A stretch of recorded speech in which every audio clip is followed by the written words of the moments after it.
ओम शांति। आज 25 जुलाई 2020 की प्रातः मुरली। पहले सुनते हैं मुरली के कुछ मुख्य पॉइंट्स। बाबा ने कहा, पहले पहले बाप समझाते हैं, जब भी बैठो तो अपने को आत्मा समझकर बैठो, देह न समझो। देह अभिमानी को आसुरी संप्रदाय कहा जाता है, देही अभिमानियों को ईश्वरीय संप्रदाय कहा जाता है। बाप बच्चों को कहते हैं, अपने को आत्मा समझो, और जो भी सत्संग है उसमें आत्मा या परमात्मा का ज्ञान न कोई में है न दे सकते हैं। वहां तो कोई एम ऑब्जेक्ट होता नहीं। बाप को जिसने नहीं जाना उसने कुछ नहीं जाना। प्राचीन ऋषि मुनि भी कहते थे, हम रचता और रचना को नहीं जानते हैं। आज के देह अभिमानी मनुष्यों को थोड़ा पैसा मिला तो समझते हैं हम तो स्वर्ग में बैठे हैं। सुखधाम स्वर्ग को बिल्कुल जानते नहीं, क्योंकि पत्थर बुद्धि है।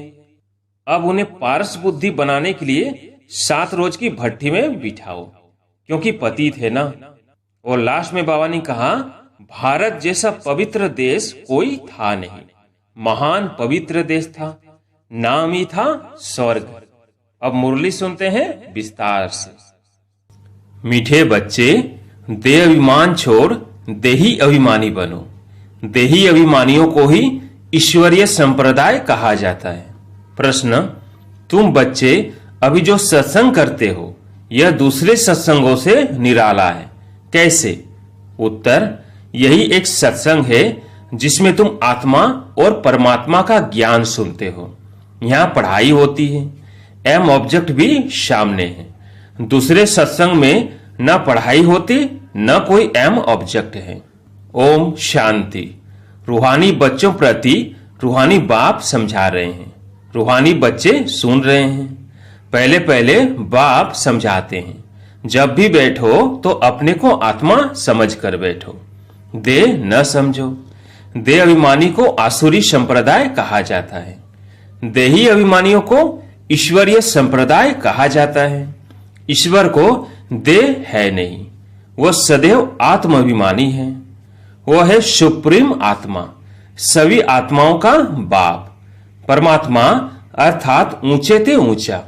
मनुष्य जब ऊंचे ते ऊंचा भगवान कहते हैं तो बुद्धि में आता है, वो निराकार लिंग रूप है। निराकार लिंग की पूजा भी होती है। वह है परमात्मा, यानी सभी आत्माओं से ऊंच है। वह भी आत्मा, परंतु ऊंच आत्मा।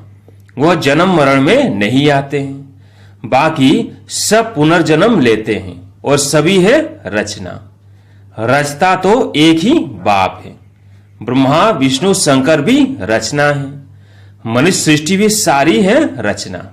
रचता को बाप कहा जाता है। पुरुष को भी रचता कहा जाता है। स्त्री को अडॉप्ट करते हैं, फिर उनसे क्रिएट करते हैं, पालना करते हैं, बस विनाश नहीं करते हैं। और जो धर्म स्थापक होते हैं वो भी क्रिएट करते हैं, फिर उनकी पालना करते हैं, विनाश कोई भी नहीं करते। बेहद का बाप, जिसको परम आत्मा कहा जाता है। जैसे आत्मा का रूप बिंदी है, वैसे ही परम पिता परमात्मा का भी रूप बिंदी है। बाकी इतना बड़ा लिंग जो बनाते हैं वह सब भक्ति मार्ग में पूजा के कारण। बिंदी की पूजा कैसे हो सकती? भारत में रुद्र यज्ञ रचते हैं तो मिट्टी का शिवलिंग और शालिग्राम बनाकर फिर उनकी पूजा करते हैं। उनको रुद्र यज्ञ कहा जाता है। वास्तव में असली नाम है राजस्व अश्वमेध अविनाशी रुद्र गीता ज्ञान यज्ञ, जो शास्त्रों में भी लिखा हुआ है। अब बाप बच्चों को कहते हैं, अपने को आत्मा समझो, और जो भी सत्संग है उसमें आत्मा या परमात्मा का ज्ञान न कोई में है न दे सकते हैं। वहां तो कोई एम ऑब्जेक्ट होती नहीं। तुम बच्चे तो अभी पढ़ाई पढ़ रहे हो। तुम जानते हो आत्मा शरीर में प्रवेश करती है। आत्मा अविनाशी है, शरीर विनाशी है। शरीर द्वारा पाठ बजाती है। आत्मा तो अशरीरी है ना। कहते भी हैं, नंगे आए हैं नंगे जाना है। शरीर धारण किया, फिर शरीर छोड़कर नंगे जाना है। यह बाप तुम बच्चों को ही बैठ समझाते हैं। यह भी बच्चे जानते हैं, भारत में सतयुग था तो देवी देवताओं का राज्य था, एक ही धर्म था। यह भी भारतवासी नहीं जानते हैं। बाप को जिसने नहीं जाना उसने कुछ नहीं जाना। प्राचीन ऋषि मुनि भी कहते थे, हम रचता और रचना को नहीं जानते हैं। रचयिता है बेहद का बाप, वही रचना के आदि मध्य अंत को जानते हैं। आदि कहा जाता है शुरू को, मध्य बीच को। आदि है सतयुग जिसको दिन कहा जाता है, फिर मध्य से अंत तक है रात। दिन है सतयुग त्रेता। स्वर्ग है वंडर ऑफ वर्ल्ड। भारत ही स्वर्ग था जिसमें लक्ष्मी नारायण राज्य करते थे। यह भारतवासी नहीं जानते हैं। बाप अभी स्वर्ग की स्थापना कर रहे हैं।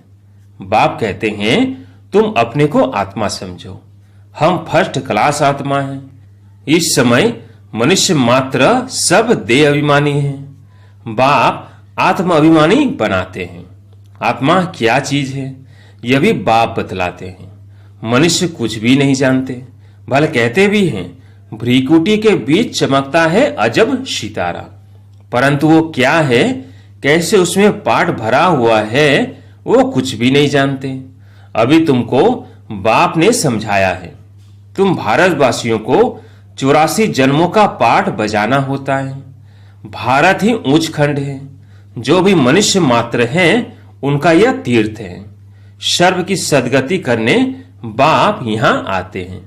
रावण राज्य से लिबरेट कर गाइड बन ले जाते हैं। मनुष्य तो ऐसे ही कह देते, अर्थ कुछ भी नहीं जानते। भारत में पहले देवी देवता थे, उन्हों को ही फिर पुनर्जन्म लेना पड़ता है। भारतवासी ही सो देवता फिर क्षत्रिय वैश्य शूद्र बनते हैं, पुनर्जन्म लेते हैं ना। इस नॉलेज को पूरी रीति समझने में 7 रोज लगते हैं। पतित बुद्धि को पावन बनाना है। यह लक्ष्मी नारायण पावन दुनिया में राज्य करते थे ना, उन्हों का ही राज्य भारत में था, तो और कोई धर्म नहीं था, एक ही राज्य था। भारत कितना सॉल्वेंट था। हीरे जवाहरों के महल थे, फिर रावण राज्य में पुजारी बने हैं, फिर भक्ति मार्ग में यह मंदिर आदि बनाए हैं। सोमनाथ का मंदिर था ना, एक मंदिर तो नहीं होगा। यहां भी शिव के मंदिर में इतने तो हीरे जवाहर थे जो मोहम्मद गजनबी ऊंट भरकर ले गए। इतने माल थे। ऊंट तो क्या, कोई लाखों ऊंट ले आए तो भी भर न सके। सतयुग में सोने हीरे जवाहरों के तो अनेक महल थे। मोहम्मद गजनबी तो अभी आया है। द्वापर में भी कितने महल आदि होते हैं, वह फिर अर्थक्वेक में अंदर चले जाते हैं। रावण की कोई सोने की लंका होती नहीं है। रावण राज्य में तो भारत का यह हाल हो जाता है। 100% रिलीजियस अनराइटियस इंसॉल्वेंट पतित विशस।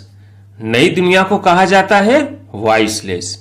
भारत शिवालय था जिसको वंडर ऑफ वर्ल्ड कहा जाता है। बहुत थोड़े मनुष्य थे, अभी तो करोड़ों मनुष्य हैं। विचार करना चाहिए ना। अभी तुम बच्चों के लिए यह पुरुषोत्तम संगम युग है, जबकि बाप तुमको पुरुषोत्तम पारस बुद्धि बना रहे हैं। बाप मनुष्य देवता बनने की तुम्हें सुमत देते हैं। बाप की मत के लिए ही गाया जाता है, तुम्हारी गतमत न्यारी। इसका भी अर्थ कोई नहीं जानते। बाप समझाते हैं, मैं ऐसी श्रेष्ठ मत देता हूं जो तुम देवता बन जाते हो। अब कलयुग पूरा होता है, पुरानी दुनिया का विनाश सामने खड़ा है। मनुष्य बिल्कुल ही घोर अंधियारे में कुंभकर्ण की नींद में सोए पड़े हैं। कहते हैं शास्त्रों में लिखा है कलयुग तभी बच्चा है। 40,000 वर्ष पड़े हैं। 84 लाख योनियां समझने के कारण कल्प की आयु भी लंबी चौड़ी कर दी है। वास्तव में है 5,000 वर्ष। बाप समझाते हैं तुम 84 जन्म लेते हो, न कि 84 लाख।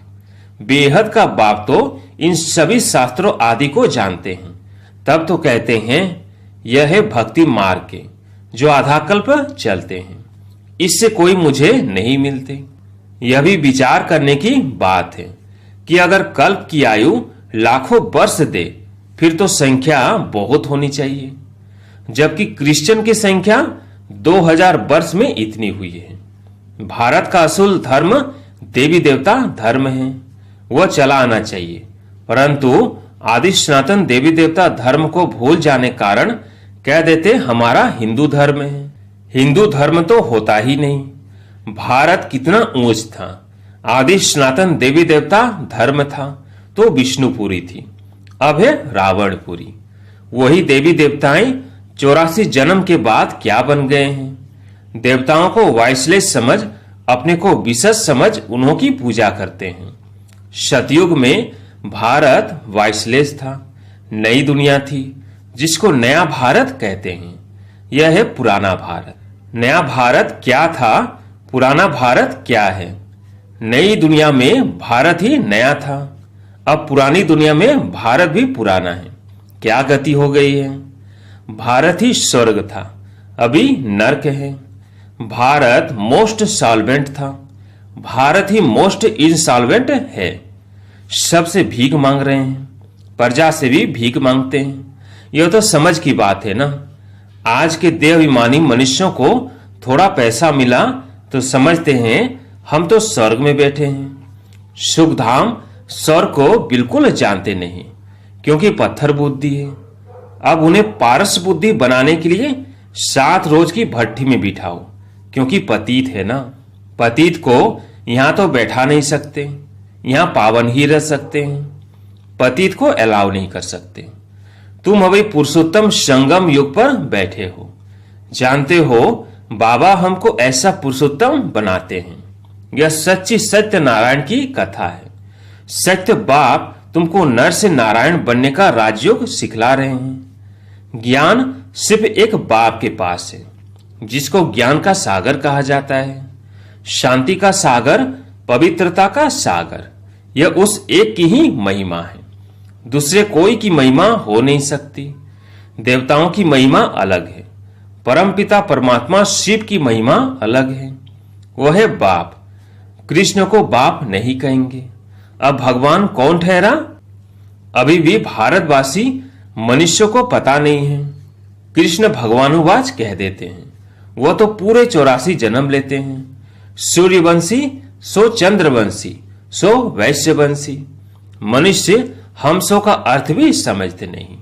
हम आत्मा सो परमात्मा कह देते हैं। कितना रॉन्ग है। अभी तुम समझते हो कि भारत की चढ़ती कला और उतरती कला कैसे होती है।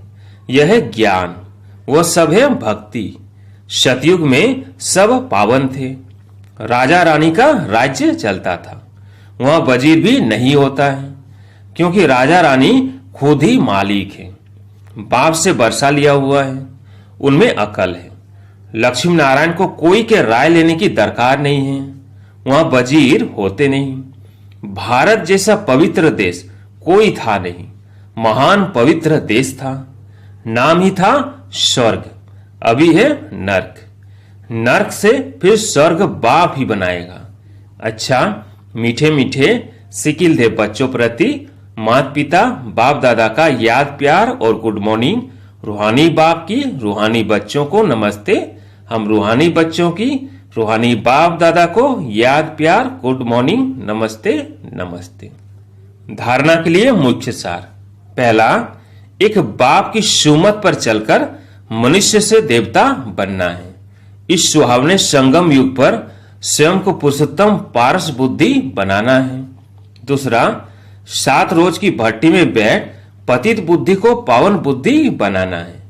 सत्य बाप से सत्य नारायण की सच्ची कथा सुन नर से नारायण बनना है। आज प्यारे मीठे बाबा का वरदान है, फरिश्तेपन की स्थिति द्वारा बाप के स्नेह का रिटर्न देने वाले समाधान स्वरूप भव। फरिश्तेपन की स्थिति द्वारा बाप के स्नेह का रिटर्न देने वाले समाधान स्वरूप भव। फरिश्तेपन की स्थिति में स्थित होना, यही बाप के स्नेह का रिटर्न है। ऐसा रिटर्न देने वाले समाधान स्वरूप बन जाते हैं। समाधान स्वरूप बनने से स्वयं की व अन्य आत्माओं की समस्याएं स्वतः समाप्त हो जाती है। तो अब ऐसी सेवा करने का समय है, लेने के साथ देने का समय है। इसलिए अब बाप समान उपकारी बन पुकार सुनकर अपने फरिश्ते रूप द्वारा उन आत्माओं के पास पहुंच जाओ और समस्याओं से थकी हुई आत्माओं की थकावट उतारो। स्लोगन: व्यर्थ से बेपरवाह बनो, मर्यादाओं में नहीं। अच्छा, ओम शांति।